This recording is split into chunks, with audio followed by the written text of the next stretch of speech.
Yang kedua, kita akan melihat Matius 24 ayat yang ke-45. Siapakah hamba yang setia dan bijaksana yang diangkat oleh tuannya atas orang-orangnya untuk memberikan mereka makanan pada waktunya? Menjadi hamba setia, melayani dengan setia.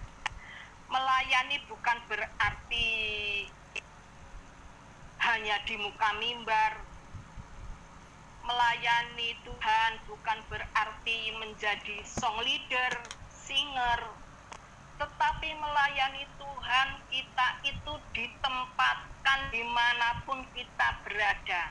Di tengah-tengah keluarga kita, aku bisa melayani orang tuaku. Aku bisa melayani saudaraku. Aku bisa melayani adik-adikku. Itu adalah sebuah pelayanan. Melayani Tuhan dengan setia. Nah, saudaraku yang kekasih di dalam Tuhan, yang ketiga, kita akan melihat di mana 2 Petrus 3 ayat yang ke-11. 2 Petrus 3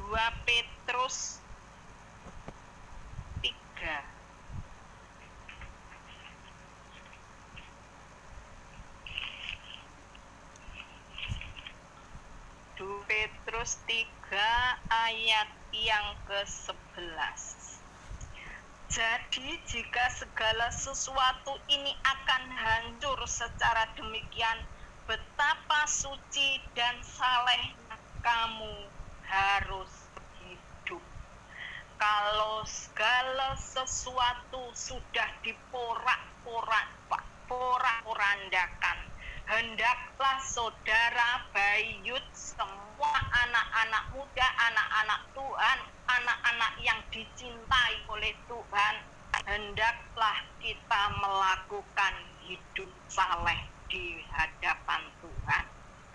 Hidup saleh, hidup suci, hidup yang tidak ada cacatnya, tidak ada celah.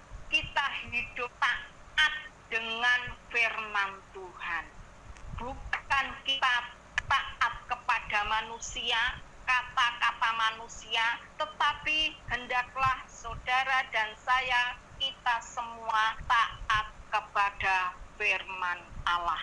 Apa yang ditulis oleh firman Allah, itulah yang kita taati. Seringkali kita manusia takut dengan atasan kita. Kita takut dengan manusia. Tapi mari firman Allah di malam hari ini mengajak saudara dan saya untuk selalu hidup taat di mata Tuhan. Ayat selanjutnya, 1 Yohanes pasal yang kedua, ayat 28.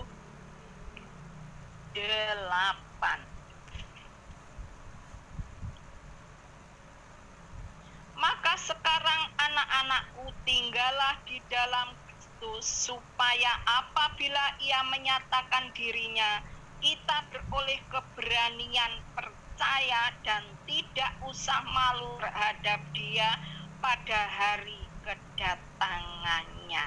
Haleluya, puji Tuhan. Di sana ditulis, kita tetap hidup di dalam Kristus. Jangan sampai anak muda, anak Bayut, kita hidup di luar relnya Tuhan. Ayo kita selalu hidup bersatu hati, mempererat hubungan kita dengan Tuhan, sehingga kita tidak luncas, saudara. Kita tidak keluar dari Tuhan. Kita akan terus di dalam firman Tuhan. Ketika kita sebagai anak-anak Tuhan hidup selalu ada di dalam firman Allah, saudaraku yang kekasih di dalam Tuhan, maka buah-buah yang indah, buah-buah yang manis itu akan selalu kita keluarkan, sehingga orang-orang lain, orang-orang yang ada di sekitar kita akan menikmati buah-buah Roh Kudus yang akan kita keluarkan. Mereka menikmati manis. Buah-buah Roh Kudus ada 9 buah Roh Kudus. Sudahkah buah Roh Kudus itu selalu ada di dalam kehidupan kita? Ayo kita akan tetap memacu diri kita untuk selalu hidup di dalam Tuhan. Puji nama Tuhan. Yang ketiga, kapan hari Tuhan itu akan terjadi? Kapan, saudara?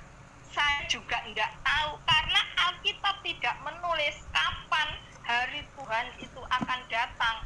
Mungkin nanti malam, besok, lusa, tahun depan, atau 10 tahun yang akan datang.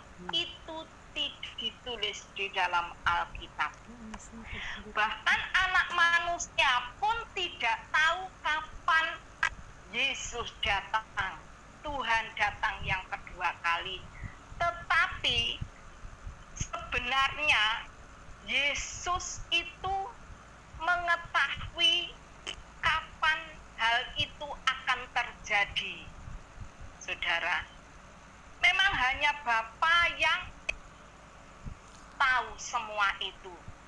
Namun kita percaya, kita punya iman bahwa Yesus sebenarnya tahu akan hal itu kapan terjadi, saudara.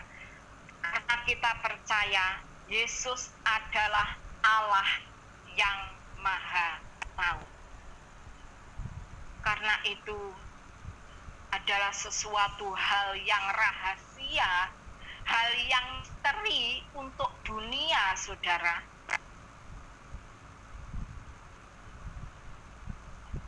Bahkan ada orang yang di luar sana itu nggak percaya dengan harinya Tuhan.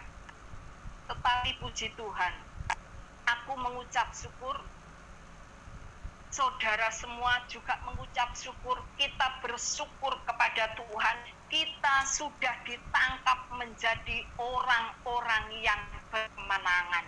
Karena apa? Walaupun kita tidak tahu kapan Yesus akan datang, Tuhan sudah menulis ciri-cirinya yang sudah disampaikan kepada kita melalui Yesus Kristus, bahwa kita sebagai orang yang percaya harus mempunyai hati yang selalu berjaga-jaga, harus siap sedia. Nah, ketika Yesus datang, Dia akan menemukan iman kita, anak-anak Tuhan, tetap kokoh, tetap kuat di hadapan Tuhan, walau dunia telah memporak-porandakan, walau seringkali iman kita dilemahkan dengan keadaan dunia. Tetapi bersyukur, saudara dan saya punya iman di hadapan Tuhan. Aku akan tetap kokoh hidup di dalam Engkau Yesus. Aku tidak akan melepaskan diri dari hadapan-Mu. Aku akan terus kuat dan senantiasa hidup taat di hadapan Tuhan. Saudaraku yang kekasih di dalam Tuhan, kalau kita kalau kita bisa menyambut hari kedatangan Tuhan, saudaraku yang kekasih, kita sudah siap. Aku sudah siap, Tuhan. Jangan sampai kita anak-anak Tuhan menjadi 5 wanita yang bodoh. Ada persiapan, tidak ada persiapan Roh Kudus di dalam kehidupan kita. Tetapi kita akan menjadi wanita yang bijaksana selalu ada persiapan firman Tuhan, persiapan Roh Kudus selalu ada di dalam kehidupan kita. Ketika Yesus datang yang kedua kali, Tuhan katakan, ayo anakku, masuk ke dalam kerajaan yang sudah aku siapkan untuk anak-anakku yang setia kepada Tuhan. Haleluya.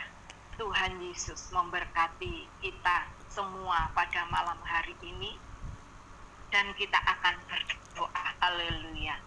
Bapa, kami mengucap syukur kepadamu buat waktu yang indah yang Engkau berikan di dalam kehidupan kami, sehingga kami bisa menikmati firman-Mu di dalam kehidupan kami. Bapa, kami akan terus hidup di dalam Engkau sampai Engkau datang yang kedua kali.